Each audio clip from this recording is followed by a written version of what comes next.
আসসালামু আলাইকুম বন্ধুরা, আজকের ভিডিওতে আমরা দেখব কিভাবে ক্লিকেবল থাম্বনেল তৈরি করতে হয়। তো ইউটিউব চায় আপনার ভিডিওর মধ্যে যাই থাকুক, তো একটা ক্লিকেবল থাম্বনেল যদি একটা থাম্বনেল যদি না থাকে, আপনার ভিডিওটা ভিউজ হওয়ার সম্ভাবনা খুব কম থাকে। তো আজকে আমরা দেখাবো কিভাবে ক্লিকেবল থাম্বনেল তৈরি করতে হয়। তো বন্ধুরা, যারা আমার চ্যানেলে নতুন, আমার চ্যানেলটি সাবস্ক্রাইব করে আমার পাশে থাকবেন, সাপোর্ট করবেন। তো চলেন বন্ধুরা, আজকে আমরা দেখি কিভাবে এক্সেল পাওয়ার পয়েন্টের মাধ্যমে ক্লিকেবল থাম্বনেল তৈরি করতে আজকে আমরা সে বিষয়ে দেখাবো। তো আশা করি আপনারা মনোযোগ সহকারে পুরো ভিডিওটা দেখবেন, স্কিপ না করে। তো চলুন আমরা এখন স্ক্রিনে চলে যাই।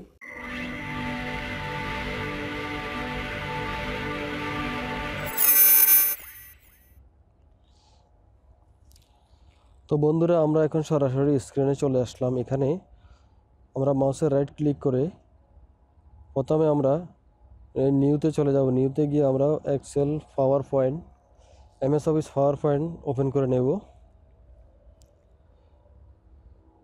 আমরা বিশেষত থাম্বনেলটা পাওয়ার পয়েন্টের বানাবো, একটু মনোযোগ সহকারে দেখবেন। তো প্রথমে আমরা এখানে ক্লিক করে ডিজাইনে চলে যাব। ডিজাইনে যাওয়ার পর এখানে দেখেন স্লাইড সাইজ, ওয়াইড স্ক্রিন। তো আপনারা জানেন যে বিশেষ করে ইউটিউবের থাম্বনেল যেটা হয় 1280x720। তো এখানে এই ওয়াইড স্ক্রিনটা সেট আপ করে নেবেন।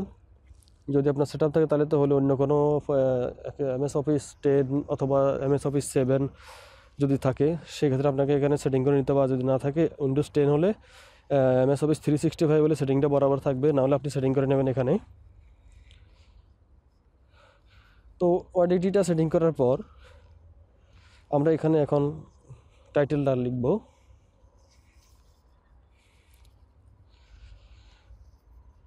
টাইটেলটা আমরা গুগল থেকে কপি করে নিয়ে আসছি।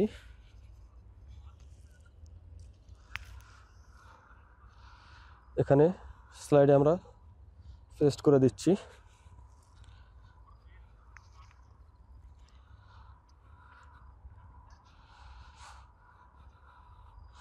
তো এখন আমরা নিচেও কিছু লিখব, how to make a clickable thumbnail.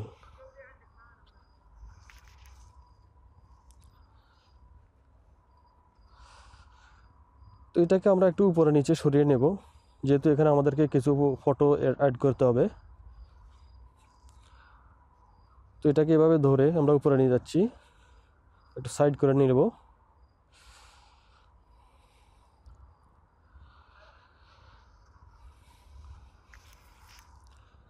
Side করে নিলাম, এটা সাইডে থাকবে। আর একটু উপরে করে দিই। এখন যে নিচে যে টাইটেলটা সেটাকে আমরা উপরে দিয়ে দেব। না, এটাকে উপরে দেবো না, এটাকে আমরা নিচে রেখে দেবো, নিচে দিয়ে দেবো। মাঝখানে আমরা কিছু ফটো অ্যাড করব।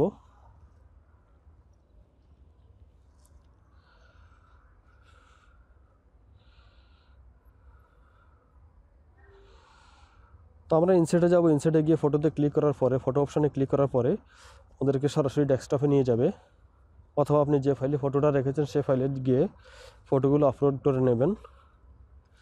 তো আমরা 3-4টা ফটো অ্যাড করব এখানে, একটা একটা করে আমি আপনাদেরকে দেখাচ্ছি।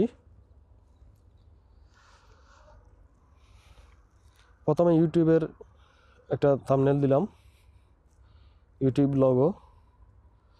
তো এটার পেছনে দেখেন এখানে কিন্তু এটা ট্রান্সপারেন্ট ফটো। এটার ব্যাকগ্রাউন্ডে অন্য একটা কালার আছে। এই কালারটা আমরা কিন্তু সরিয়ে দেবো এখান থেকে। লগোতে আমরা ক্লিক করে আমরা চলে যাব, এখানে দেখেন রিমুভ ব্যাকগ্রাউন্ড। তো রিমুভ ব্যাকগ্রাউন্ডে গেলে এখানে আমার যা যা লাগবে আমি শুধু সেইটুকুই রাখবো, বাকিটা আমি এখান থেকে ক্লিয়ার করে দেব। এই যেগুলো আমার লাগতেছে এগুলোকে আমি মাউসের সাহায্যে এগুলো ধরে নিচ্ছি, এটা আমার লাগবে। আর যেটা আমার লাগবে না, ইউটিউব লগোটার বাইরে যেটা আমার লাগবে না, ওটা আমি এখান থেকে রিমুভ করে দেব। আপনারাও ট্রাই করবেন, ট্রাই করলে অবশ্যই পারবেন, না পারার কিছু নাই। এখন আমার যেটা লাগবে না আমি সেটাকে কেটে দেবো এখান থেকে।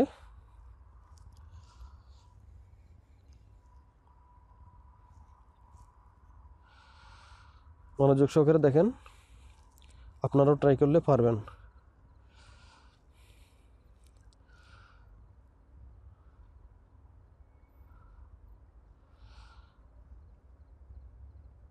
আমি যা যা রাখবো শুধু সেইটুকুই আমি ক্লিক করে করে ওটা এখানে অ্যাড করব।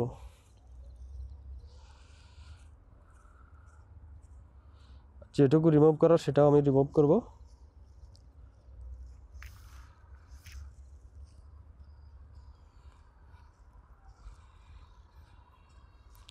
একটু সময় নিয়ে কাজগুলো করলে অনেক সূক্ষ্মভাবে কাজগুলো সুন্দর হবে। একটু সময় নিয়ে কাজটা করতে হবে। তো আমি আপনাদের জন্য আসলে বেশি সময় নিতে পারবো না, কারণ ভিডিওটা অনেক লম্বা হয়ে যাবে। তো এটাকে আমরা সেভ করে নিলাম, একটু বড় ছোট করে নিই।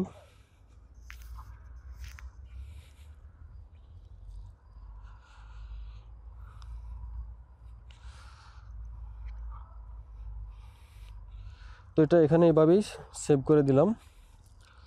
এরপরে আমরা আরও কিছু ফটো ইনসার্ট করব। ইউটিউবের লগো,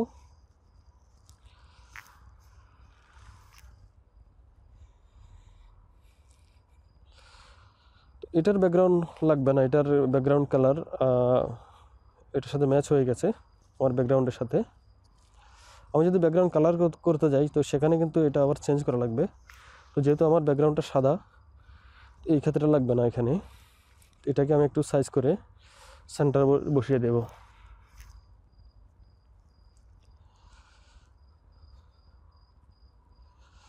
তো এখন আমি আরও একটা নিয়ে আসবো ফটো ইনসার্টে গিয়ে।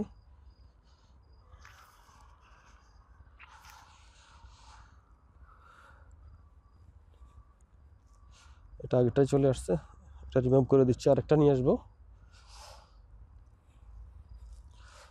স্টেপ বাই স্টেপ আপনারা একটু মনোযোগ সহকারে দেখেন, না দেখলে আসলে বুঝবেন না। এটাকে আমি এই বাম পাশে বসিয়ে দিচ্ছি।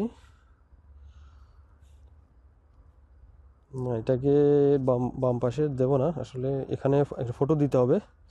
তো এটাকে আমি ডান পাশে মুভ করব, এখানে নিয়ে আসবো।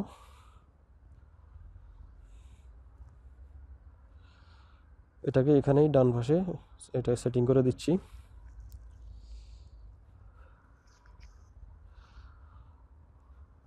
প্রথমে যদি আপনারা না পারেন, বুঝতে পারেন, তো এটা একটু একটু ক্লিক করে করে আপনারা সবগুলো বুঝতে পারবেন। মুভ করাটা এগুলা দু একবার ট্রাই করলে আপনারাও কমপ্লিট কাজটা করতে পারবেন।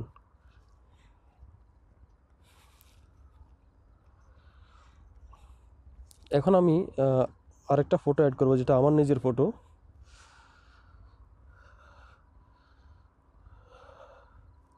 আমার ফটোটা, হ্যাঁ এই ফটোটা আমি এখানে দেব। এটারও আমি ব্যাকগ্রাউন্ড চেঞ্জ করব, যেহেতু ব্যাকগ্রাউন্ডের পেছনে এগুলো গাছ দেখা যাচ্ছে, সেগুলো আমি রিমুভ করব এখন। তো ফটোতে ক্লিক করে আমরা ব্যাকগ্রাউন্ড রিমুভে চলে যাব বাম পাশে উপরে।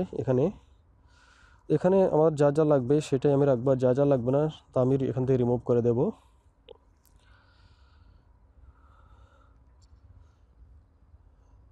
একটু জুমিং করে কাজ করলে এই ফটোর কাজটা ভালো হবে। আমার যতটুকু প্রয়োজন আমি ততটুকুই রাখবো, বাকিটা আমি এখান থেকে রিমুভ করে দেব। আর যতটুকু প্রয়োজন ততটুকুই এখানে আমি রাখবো।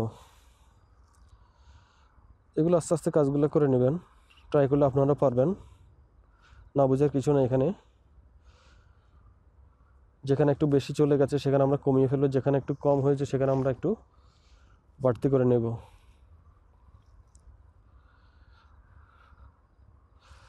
ফটোর কাজগুলো আপনারা একটু জুমিং করে করবেন, জুমিং করে করলে বিশেষ করে এটা ভালো হয়, ম্যাচিংটাও ভালো হবে। আমি আসলে তেমন একটা ভালো করে করব না, আর জাস্ট আপনাদেরকে দেখানোর জন্য নর্মালি করে যাব।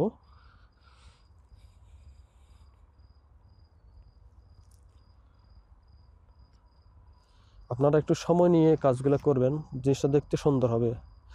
এখানে যদি আপনি ফটোর কাজও করেন, আমি ফটোর জন্য একটা ভিডিও বানাইছি, আসলে ফটোর ব্যাকগ্রাউন্ড কীভাবে চেঞ্জ করবেন সেটা আমি দেখাইছি।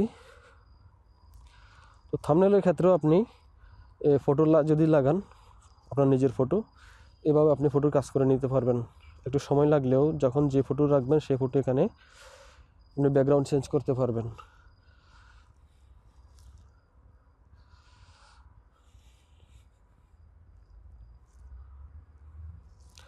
ফটোর ক্ষেত্রে একটু জুম ইন করে করবেন।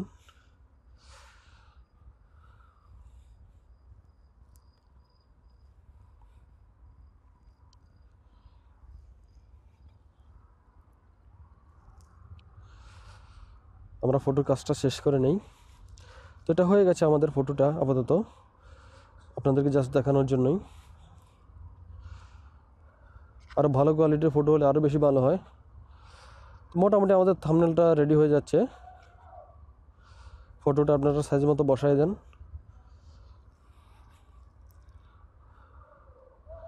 একদম ক্লিন।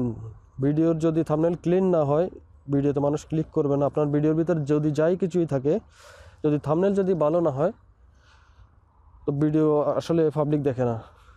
তো সেই জন্য আপনার ক্লিকেবল থাম্বনেলটা অত্যন্ত জরুরি। একটু সময় নিয়ে থাম্বনেলের কাজ বেশি সময় দেবেন। থাম্বনেলের কাজে ভিডিওতে যা সময় দেন, কিন্তু থাম্বনেলের কাজে একটু বেশি সময় দেবেন। তো এটা আমাদের হয়ে গেছে, আর বেশি কিছু করব না এখানে।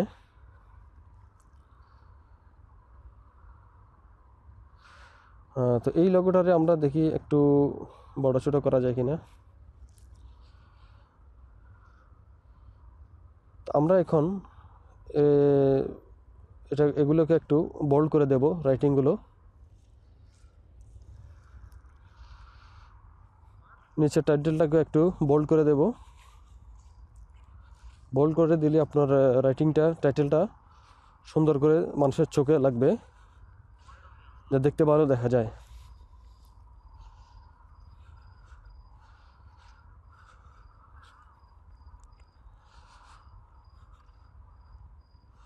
অথবা আপনি অন্য কোনো কালারও যদি করতে পারেন।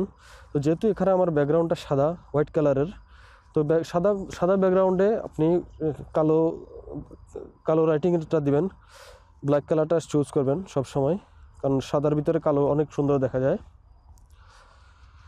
তো আমরা এটাকে বোল্ড করে দিলাম।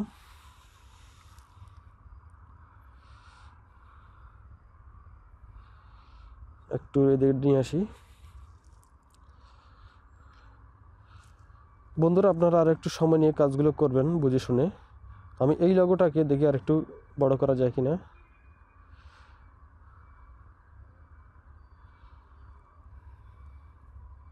একটু বড় করে দেই। তো মোটামুটি আমাদের থাম্বনেলের কাজ শেষ।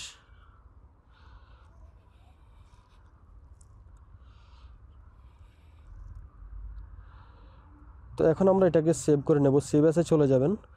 সেভ অ্যাসে গিয়ে নিচে যে অপশনটা দেখতেছেন, এখানে ক্লিক করে আপনি সরাসরি চলে যাবেন নিচে, portable PNG network graphic design. এই অপশনে আপনি থাম্বনেলটা সেভ করে নেবেন। মনে রাখবেন, পোর্টেবল পিএনজি গ্রাফিক্স ডিজাইন। কারণ পিএনজি ছাড়া গুগলে নেবে না, অনেক বড় হয়ে যাবে, এমবি বড় হয়ে যাবে। তো আমাদের থাম্বনেলের কাজটা সেটা আমরা সেভ করে নিলাম। এখন আমি আপনাদেরকে ওপেন করে দেখাবো থাম্বনেলটা। প্রথমে আপনাদেরকে সাইজটা দেখাই। দেখেন, এখানে 1280x720 বরাবর আসছে, যা ইউটিউবের থাম্বনেলের বরাবর কাটিং সাইজ। তো এখন আমি ওপেন করে দেখাচ্ছি। দেখেন, খুব সুন্দর দেখা যাইতেছে এটা। তো বন্ধুরা, আশা করি আপনারা বুঝতে